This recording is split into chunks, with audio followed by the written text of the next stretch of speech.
পরীক্ষা দেওয়ানের ওনার যে এখানে মাজার বা কবর আমরা যাই বলি এখানে আছে এবং সেইখানে শ্রদ্ধা জানানোর জন্য অনেক লোক এখানে সমাবেত হয়েছে। আমার সাথে আমার থানা বিএনপির নেতৃবৃন্দ আছেন, ছাত্রদল স্বেচ্ছাসেবী দলের নেতৃবৃন্দ আছেন। সর্বোপরি এখানে উপস্থিত অত্র এলাকার সাধারণ উপস্থিতি। আসসালামু আলাইকুম।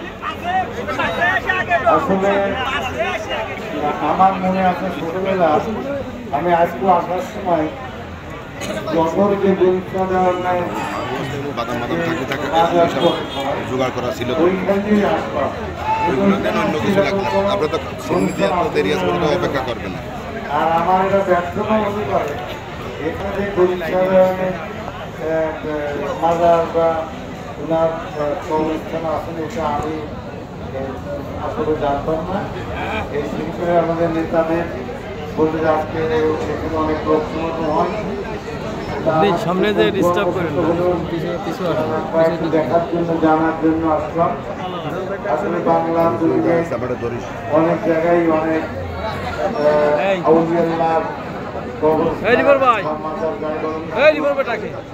আমাদের দেশের সাধারণ মানুষ আল্লাহ নবীদের প্রতি শ্রদ্ধা স্বরূপ সেখানে আসেন। আসলে নিয়ম অনুযায়ী এখানে ফাতিহা পাঠ করা উচিত।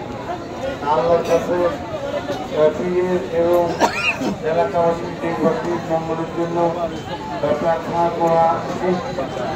আমি ব্যক্তিগতভাবে মনে করি আমি একটা মুসলমান হিসেবে যে কোনো কিছু দেওয়ার মালিকই কিন্তু কেউ না, একমাত্র আল্লাহ ছাড়া কারো দেওয়ার কোনো ক্ষমতা নেই। উনি যে ধরনের বা যে অবস্থানের হন না কেন আল্লাহর বাইরে বা আল্লাহর ইচ্ছার বাইরে পৃথিবীতে কোনো কিছু হয় না। এটা আমি একজন মুসলমান হিসেবে অত্যন্ত দৃঢ়তার সাথে বিশ্বাস করি।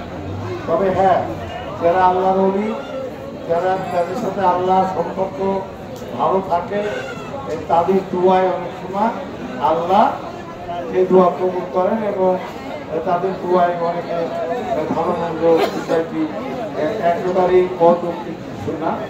এটা আমাদের ধর্মীয় বিশ্বাস।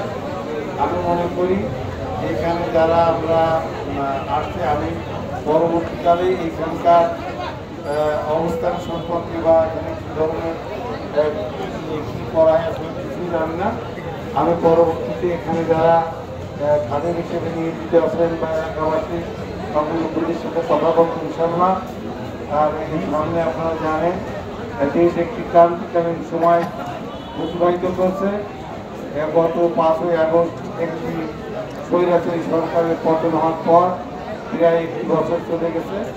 এদেশের মানুষের আকাঙ্ক্ষা দেশে একটি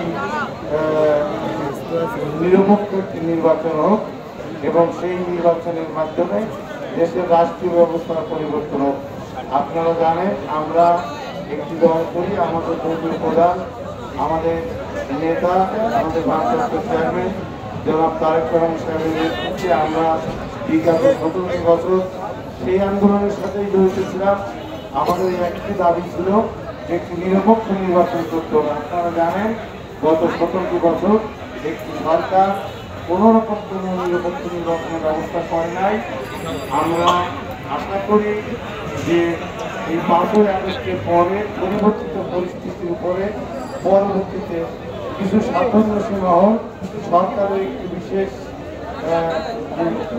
অংশে তারা প্রতিনিধিত্ব করতেছে এবং তারা চায় না যে দেশে একটি সুষ্ঠু নির্বাচন হয়।